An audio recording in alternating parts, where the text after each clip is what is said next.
to Shirts and Giggles, and with me today I don't know if he's going to be co-host or assistant to the host or what he's going to be as we move forward. Yeah. But a good friend of mine, Jon Coxhead.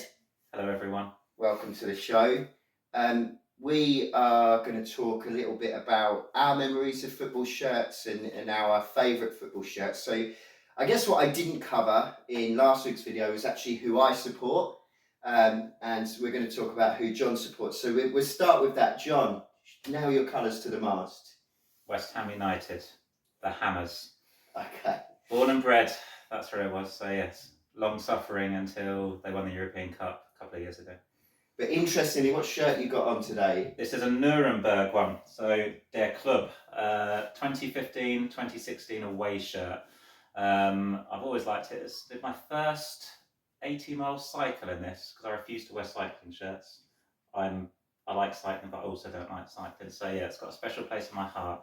And had this now probably about 10 years. It's getting a bit dog-eared, might smell a bit, but I like it. It's not unlike yourself, actually. But, I'm going to the doctors. Well, it does look like an absolute beauty. I think any with a sash on always go well for me.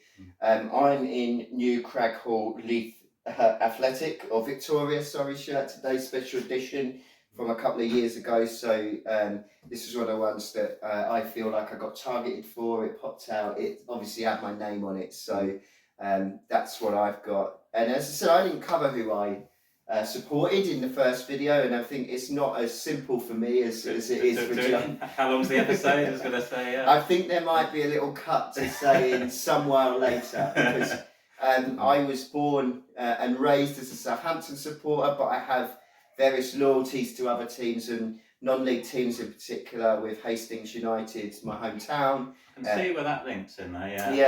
The others, we'll see. Cambridge City as well, obviously local to where I live now, and a great football club. And having a Polish wife, I've obviously got a Polish team, the pride of Poland, Lech Poznan, so obviously you've got to have those. And I was always, growing up, someone who had a team in every country, so I could go on. There are various loyalties that I've got, but we want to keep it... Future episodes, yeah. We've got to keep it brief. So I guess I want to talk to you, Jon, about your football shirt memories. What was your first football shirt? Do you remember? So I did text my dad earlier. He didn't get back to me. That's the type of family support we love. Why have a mobile phone if you don't answer it? But yeah, looking back, and I still have this shirt, and maybe it'll make an appearance one day, but it was the classic, was it 96, 97? Doc Martens West Ham shirt with like Di Canio, etc. in those. In those days, had collars as well, if you do recall. Yeah. And I always remember at the time thinking, I could probably get married in this. Not that I wanted to get married in those days, because I hated all women. But yeah, it was... That's going to go down well. Yeah, no, let's cut that out. Yeah. Half the population. I was a boy, you know. It was boys and girls. You didn't really like them. But yeah, so that was the one that takes you back. Maybe my dad will text in a bit and tell me what one that he bought me. But yeah, that was a classic, iconic one. Yeah, and I still have it knocking around somewhere. So yeah. What about the players you think of when you remember that shirt? Who do you see in that shirt? So classic Di Canio, that great goal. Trevor Sinclair as well. What a player Trevor Sinclair was. With the dreadlocks, without the dreadlocks? Bald. Okay. Yeah, bald. Yeah. And then, and even going back, I think I think Julian Dix was. I remember seeing him in the cream version of that, the away one, at some point. So yeah, it was just something to do with like the collars back in those days, which was just from the past, and it's always sat well with me. So yeah, that's the one for me. And you mentioned briefly there the sponsor, Dr. Martens. I think West Ham have had some superb sponsors over our lifetime. Indeed, yeah. I think iconic, yeah. You know, Dagenham Motors, obviously, but I know we spoke in the week about BAC windows as well. Were they I love the idea of the local double glazing firm sponsoring a Premier League football team. Southeast. Okay. I did check out what happened to BAC windows actually, because I was interested. It's now I think SEB or SAB windows. One of the biggest window companies in the southeast. We also, not just football shirts on this show, but we also deal with double glazing companies. Yeah. Could be triple glaze nowadays. Who knows? But yeah, that was as we were saying, you don't really get that much anymore. It's all betting companies now, isn't it? And or Etihad if you're trying to do some sponsorship things. So yeah. I should say, if Etihad are watching, whilst we're against everything you stand for, and if you want to lob us some money, we very much will change our tune very quickly. Yeah. So yeah.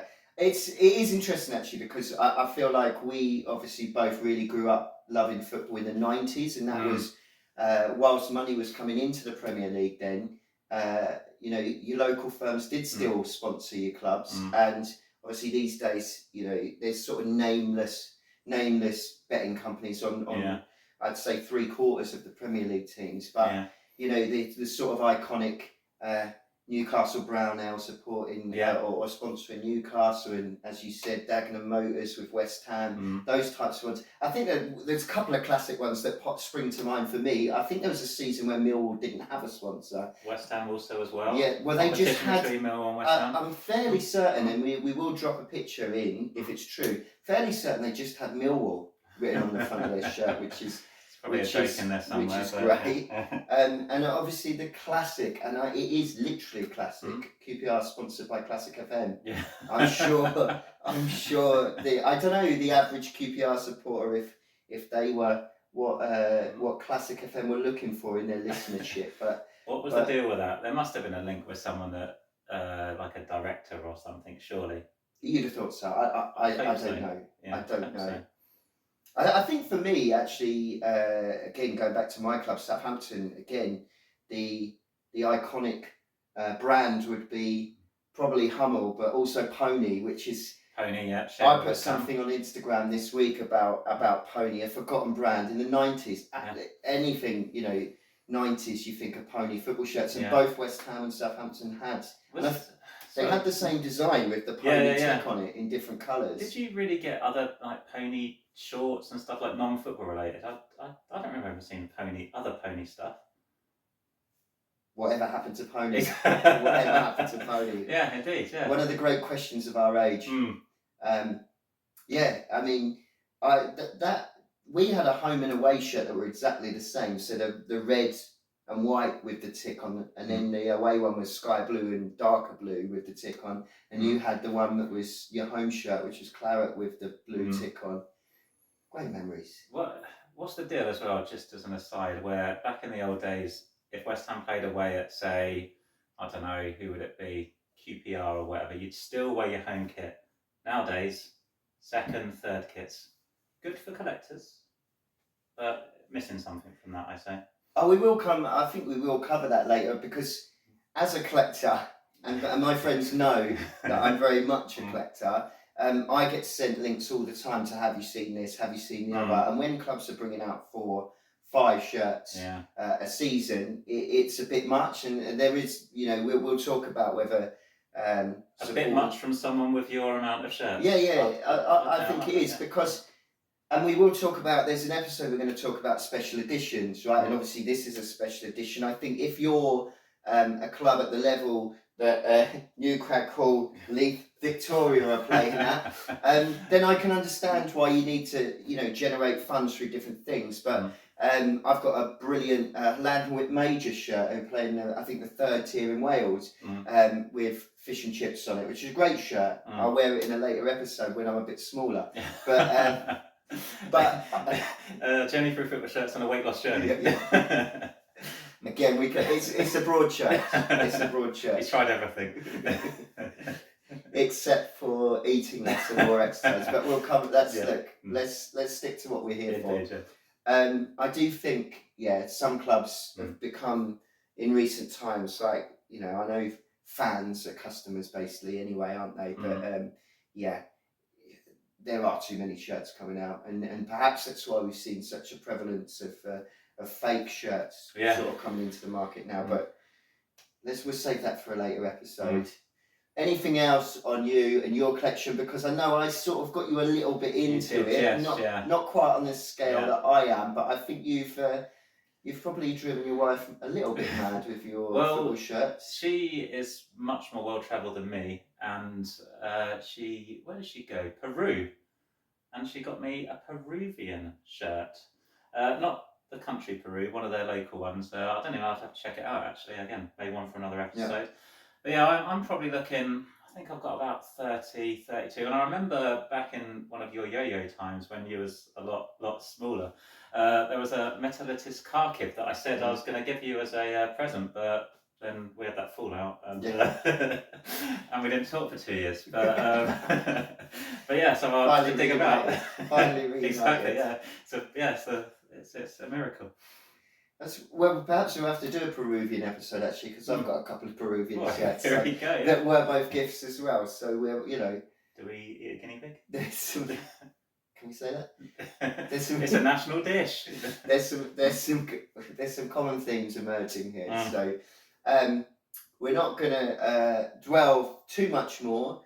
Just to say that we will be back in the next week or so with something else. Not quite sure what the next episode will be yet, but perhaps we will cover that special editions shirt episode, because I think there's some real good stuff to be said there. Anything else as an introduction for you, or what to expect coming up? Because I have got something to close with. Guinea pigs. You do your clothes.